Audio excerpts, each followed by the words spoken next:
Hello, I am Aman Piparia from Vertex Education. ये है बच्चों galvanometer. Galvanometer is a device that is used to measure small amounts of current and presence of current भी ये detect कर सकता है। आप इसका पूरा 3D व्यू देखिए। आज हम इसकी वर्किंग सीखने वाले हैं। ये आप देख सकते हैं, यहाँ पे दो मैग्नेट्स हैं कॉनकेव। आपको जो ब्राउन कलर की एक कॉइल मूव होती दिख रही है, ये है करंट कैरिंग कॉइल। बीच में आपको दिख रहा है बेटा फेरोमैग्नेट। फेरोमैग्नेट इसलिए ताकि वो मैग्नेटिक फील्ड सक कर ले। चलिए आइए इसे डिटेल में समझते हैं कि आखिरकार गैल्वेनोमीटर कैसे काम करता है। So let's start moving coil galvanometer.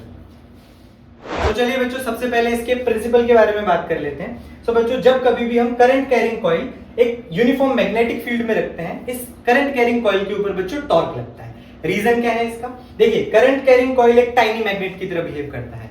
ये रहा है करंट कैरिंग कॉइल। अगर मैं यहाँ पे राइट हैंड रूल लगाऊंगा तो आपको ये पता चलेगा कि इसके आजू बाजू बनने वाली जो मैग्नेटिक फील्ड है वो नीचे से अंदर जा रही है एंड ऊपर से बाहर, नीचे से अंदर एंड ऊपर से बाहर। जिस एंड से ये बाहर आ रही है बेटा वो नॉर्थ पोल की तरह काम करता है, और जिस एंड से ये अंदर जा रही है वो साउथ पोल की तरह काम करता है। आप इसे देख सकते हैं बेटा। एक तो ये मैग्नेट, यहाँ पे भी मैग्नेटिक फील्ड, दोनों की मैग्नेटिक फील्ड एक दूसरे से इंटरेक्ट करती है एंड प्रोड्यूस होता है टॉर्क। ठीक है, ये इस पे फोर्स लगाती है जिससे इसका एक टर्निंग मोशन होता है, and turning motion, turning effect of force को ही हम क्या बोलते हैं? टॉर्क बोलते हैं। ठीक है। सो बच्चों, यहाँ पे एक चीज और आपको समझने वाली है कि इधर अगर आप ध्यान से देखेंगे तो ये इसका मैग्नेटिक डाइपोल मोमेंट वेक्टर है, और यहाँ पे आप देख सकते हैं ये क्या है? Magnetic field. दोनों के बीच का एंगल कितना है बेटा? 90 डिग्री। और याद रखिएगा, जब कभी भी एंगल 90 डिग्री होता है तो मैक्सिमम टॉर्क लगता है। टॉर्क का मैं आपको सिंपल सा फॉर्मूला बता देता हूं बेटा, नीवा साइन थीटा। ठीक है, थीटा बेटा मैग्नेटिक फील्ड और डाइपोल मोमेंट वेक्टर के बीच का एंगल है। मैग्नेटिक डाइपोल मोमेंट वेक्टर और मैग्नेटिक फील्ड के बीच का एंगल। ए है बेटा आपका एरिया कॉइल का, ये जो करंट कैरिंग कॉइल है इसका एरिया। इसमें कितने टर्न्स हैं वो एन रिप्रेजेंट कर रहा है। इसमें से कितना करंट जा रहा है वो आई रिप्रेजेंट कर रहा है, और बी हमारी एक्सटर्नल मैग्नेटिक फील्ड है। अब बच्चों आप एक बात बताइए, अगर जो टॉर्क है आप चाहते हैं कि ज्यादा टॉर्क मिले तो नंबर ऑफ टर्न ज्यादा होनी चाहिए, करंट ज्यादा होना चाहिए, एरिया ज्यादा होना चाहिए, एंड जो एंगल है वो 90 डिग्री का होना चाहिए। ठीक है, चलिए आइए अब समझते हैं आगे की बात। सो बच्चों, अब आइए देखते हैं। देखिए, जब कभी भी हम कोई काम करते हैं तो हमें कुछ ना कुछ तकलीफों का सामना तो करना ही पड़ता है। तो उसी तरीके से आज की क्लास में हम बनाने वाले हैं मूविंग कॉइल गैल्वेनोमीटर, और इसे बनाते समय कुछ तकलीफें बेटा मेरे सामने आई। सबसे पहली तकलीफ मैं आपके साथ शेयर करना चाहूंगा, जो कि है लोचा नंबर 1। क्या हुआ कि अब आप समझिए कि ये कॉइल है जिसमें से करंट पास हो रहा है, इसके आगे मैंने ऐसे निडल लगा दिया। ठीक है, अब बच्चों जब इसके अंदर से करंट पास होगा तो टॉर्क प्रोड्यूस होगा, टॉर्क की वजह से मूव करेगा। अब बच्चों एक बात बताइए, अगर थोड़ा सा करंट पास हो रहा है तो भी ये मूव करेगा, ज्यादा करंट पास हो रहा है तो भी ये मूव करेगा। अरे बच्चों, मुझे तो ऐसा चाहिए था ना गैल्वेनोमीटर कि कम करंट पास करूं तो कम डिफ्लेक्शन दे, ज्यादा करंट पास करूं तो ज्यादा डिफ्लेक्शन दे। बट बच्चों ये तो कीप ऑन टर्निंग, घूमता ही रहेगा। यही नहीं बच्चों, प्रॉब्लम और भी है जीवन में। दूसरा लोचा क्या है बेटा कि सपोज करिए कि ये घूम तो गया, टॉर्क की वजह से ये घूम तो गया, लेकिन अब करंट बंद हो गया तो यहीं अटक जाएगा बेटा, चिपक जाएगा इधर ही। स्प्रिंग बैक वाला कोई सिस्टम नहीं है। तो ये दो प्रॉब्लम आई है बच्चों, तो इसको अब सॉल्व कैसे किया जाए? तो सबसे बढ़िया मैं आपको इसको सॉल्व करके बताता हूं, एक स्प्रिंग की मदद से। आप इस प्रॉब्लम को स्प्रिंग की मदद से सॉल्व कर सकते हैं। देखिए, आपको क्या करना है, ये जो आपकी स्प्रिंग है आप ऐसे ऐसे कॉइल में लगाइए, एंड जो ये आप समझिए आपका निडल है। ठीक है, इस तरीके का सेटअप आप देख लीजिए सबसे पहले। सो बच्चों, सेटअप कुछ इस तरीके से है। कॉइल स्प्रिंग को हमने एक साइड फिक्स कर दिया है, ये निडल और हमारी कॉइल है। ठीक है, अब मैं कॉइल को थोड़ी देर के लिए हटा देता हूं। देखिए, अब सपोज करिए कि ये जो निडल है वो ऐसे ट्विस्ट होना चाहिए, लेकिन कॉइल का काउंटर टॉर्क इसे वापस ले आएगा। अगर ज्यादा करंट फ्लो करेगा तो फिर ज्यादा टॉर्क प्रोड्यूस होगा, तो ये ज्यादा डिफ्लेक्ट होगा। लेकिन जब अगर करंट फ्लो करना बंद कर गया तो इस कॉइल का काउंटर टॉर्क इसे अपनी जगह पे वापस ले आएगा। ये रहा सेटअप। सो बच्चों आइए देखते हैं, ये नॉर्थ है, ये साउथ है, ये हमारी कॉइल है।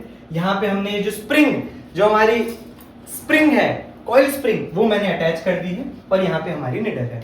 अब बच्चों देखिए होगा क्या, अगर गैल्वेनोमीटर में से करंट पास हो रहा है, इस कॉइल के अंदर से करंट जा रहा है और वो करंट का अमाउंट कम है, तो यहाँ पे जो डिफ्लेक्शन है वो थोड़ा सा होके रुक जाएगा। पहले रुक नहीं रहा था, क्यों? क्योंकि उसे कुछ अपोज करने के लिए काउंटर टॉर्क नहीं था। लेकिन अब हमने क्या लगा दिया बीच में, एक स्प्रिंग, कॉइल स्प्रिंग। तो क्या होगा कि थोड़ा सा डिफ्लेक्शन आया फिर वो रुक जाएगा। क्यों? क्योंकि भाई वो जो काउंटर टॉर्क है वो उसे आगे बढ़ने ही नहीं देगा। लेकिन अगर ज्यादा करंट आ गया कॉइल के अंदर तो टॉर्क भी कैसा लगेगा? ज्यादा। तो डिफ्लेक्शन भी कैसा आएगा? ज्यादा। तो अब जब ज्यादा करंट आएगा तो डिफ्लेक्शन भी ज्यादा आएगा। इस समय हमारा ये वाला जो ब्लू टॉर्क है वो ओवर पावर कर देगा हमारे स्प्रिंग के टॉर्क को। तो हमारी पहली प्रॉब्लम तो सॉल्व हो गई कि कम करंट पे कम डिफ्लेक्शन, ज्यादा करंट पे ज्यादा डिफ्लेक्शन। लोचा नंबर 2 भी इससे सॉल्व हो गया बेटा कि अब अगर करंट रुक जाता है तो हमारी जो स्प्रिंग है वो उसे वापस ले आएगी अपनी पोजीशन में। पहले तो टॉर्क था ना, अब ये ब्लू वाला टॉर्क ही नहीं है तो फिर ओरिजिनल पोजीशन में वापस आ जाएगा। बच्चों एज मैंने बोला कि जीवन में प्रॉब्लम्स खत्म नहीं हो रही हैं। तीसरी और आखिरी प्रॉब्लम ये है कि भाई ये जो गैल्वेनोमीटर है वो एक लीनियर डिवाइस होना चाहिए। अब लीनियर डिवाइस से मेरा क्या मतलब है? मैं ऐसा कहना चाहता हूँ कि फॉर एग्जांपल अगर 1 एम्पियर का करंट है और 1 एम्पियर के करंट में 5 डिग्री का डिफ्लेक्शन आ रहा है, फॉर एग्जांपल आप मान लीजिए, तो आप बताइए 2 एम्पियर में आप कितना एक्सपेक्ट करेंगे? 10 डिग्री का डिफ्लेक्शन। अगर भाई 1 एम्पियर करंट है तो वो यहाँ आना चाहिए ना, 5 डिग्री मान लेते हैं इसको, और 2 एम्पियर करंट है तो डिफ्लेक्शन यहाँ पे आना चाहिए। आपको ऐसा लग रहा होगा अरे ऐसा ही तो होगा, बेटा बिल्कुल ऐसा नहीं होगा। आप एक बात जानते हैं कि जो हमारा टॉर्क है वो मैक्सिमम किस केस में होता है? हमारा टॉर्क मैक्सिमम उस केस में होता है जब हमारे, या आप इसको मैग्नेटिक मोमेंट का वेक्टर भी मान सकते हैं, हमारे मैग्नेटिक मोमेंट वेक्टर और मैग्नेटिक फील्ड के बीच का एंगल 90 डिग्री हो। जब ये कॉइल टर्न करेगी, ध्यान से देखिए, जब ये कॉइल टर्न करेगी ना तो एंगल 90 डिग्री नहीं रहेगा, एंगल कम हो जाएगा। एंगल कम हो जाएगा बच्चों तो टॉर्क भी कम हो जाएगा। इसका मतलब पहले 1 एम्पियर करंट पे ज्यादा डिफ्लेक्शन और दूसरे सेकंड जब मैं 1 और एम्पियर करंट दूंगा तो डिफ्लेक्शन कम हो जाएगा। पहले एम्पियर पे आया बेटा 5 डिग्री का डिफ्लेक्शन, फिर दूसरा 1 और एम्पियर का करंट बढ़ाया तो सिर्फ 2.5 डिग्री का डिफ्लेक्शन। हम कितना चाहते थे?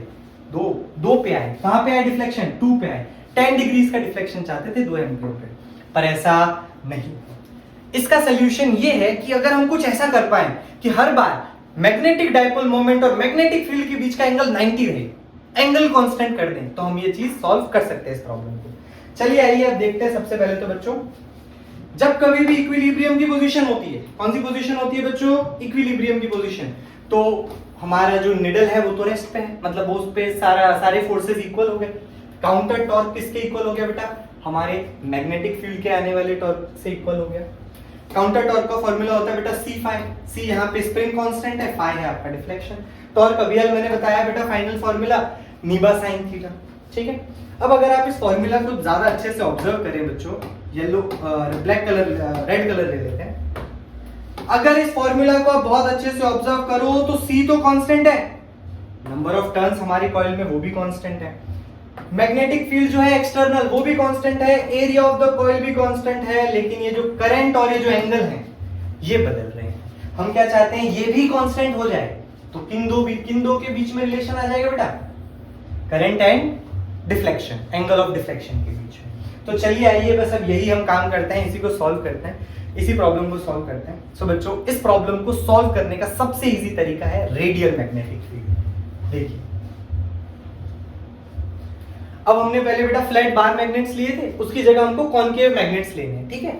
और मैंने ना बीच में एक सॉफ्ट आयरन कोर लगा दिया, और ये जो आपको ब्राउन कलर का दिख रहा है वो कॉइल है हमारा। अगर आप इसे समझना चाहें तो ये हमारा सॉफ्ट आयरन कोर है, और मैंने इसके आजू बाजू ऐसे वायर लपेट दिया है, ठीक है, डन। और ये जो ग्रीन कलर से दिख रही है आपको बेटा, ये हमारी स्प्रिंग है। अब बेटा ये किस तरीके की मैग्नेटिक फील्ड प्रोड्यूस करेगी? आइए चलिए देख लेते हैं। ये रहा बेटा, देख रहे हो, सॉफ्ट आयरन कोर ने क्या किया? मैग्नेटिक फील्ड को सक कर लिया, और इस तरीके का कुछ सेटअप है। बच्चों, आपको पता नहीं कि ये समझ में आ रही है कि नहीं बात, कि हमारी प्रॉब्लम सॉल्व हो चुकी है। कैसे? देखो, बहुत सारी मैग्नेटिक फील्ड है, कॉइल के थ्रू कौन सी पास हो रही है? रेड वाली, ये रही मैग्नेटिक फील्ड। अब जो हमारा कॉइल ऐसा है तो उसका मैग्नेटिक मोमेंट का जो वेक्टर है वो ऊपर की तरफ होगा। बताओ बच्चों कितने डिग्री का एंगल है? 90 डिग्री का एंगल। मानते हैं बात? अरे सर प्रॉब्लम तो तब है ना जब ये घूमेगा। अरे कोई प्रॉब्लम नहीं, देखो, अगर भाई ये घूम भी गया, सुनिए मेरी बात, अगर ये घूम भी गया तो क्या होगा? कुछ नहीं होगा। अब बताइए, क्या ये वाली मैग्नेटिक फील्ड कॉइल से पास हो रही है? नहीं। टॉर्क किसकी वजह से प्रोड्यूस हो रहा है? ये रेड वाली मैग्नेटिक फील्ड की वजह से। तो ये रही मैग्नेटिक फील्ड, और ये रहा हमारा बेटा डाइपोल मोमेंट। पहले डाइपोल मोमेंट का, मैग्नेटिक डाइपोल मोमेंट का वेक्टर ऐसा था, अब ऐसा हो गया। अरे भाई फील्ड भी तो अब ये वाली आ रही है, कितने डिग्री का एंगल है? 90 डिग्री। नहीं समझे? वापस से। अब बेटा ये वाली मैग्नेटिक फील्ड थोड़ी ना हमारी टॉर्क प्रोड्यूस कर रही है, रेड वाली मैग्नेटिक फील्ड कॉइल के अंदर से जा रही है, उसकी वजह से टॉर्क आएगा। तो ये रहा मैग्नेटिक फील्ड का डायरेक्शन और ये रहा बेटा हमारा मैग्नेटिक डायपोल मोमेंट का डायरेक्शन। कितने डिग्री का एंगल है? 90 डिग्री। कितने डिग्री का एंगल है? अब बताइए कि अगर कल के दिन ये और डिफ्लेक्ट हो जाए, कल के दिन ये जो हमारा मैग्नेटिक मोमेंट का वेक्टर है वो और आगे बढ़ जाए, तो बेटा हमारा ये जो कॉइल है वो भी रोटेट हो जाएगा। तो अब ये वाली मैग्नेटिक फील्ड हमारी पिक्चर में आएगी और अभी भी इनके बीच का एंगल कितना होगा? 90 डिग्रीज। सो बच्चों इस तरीके से हमने टोटल 3 प्रॉब्लम्स को ओवरकम किया।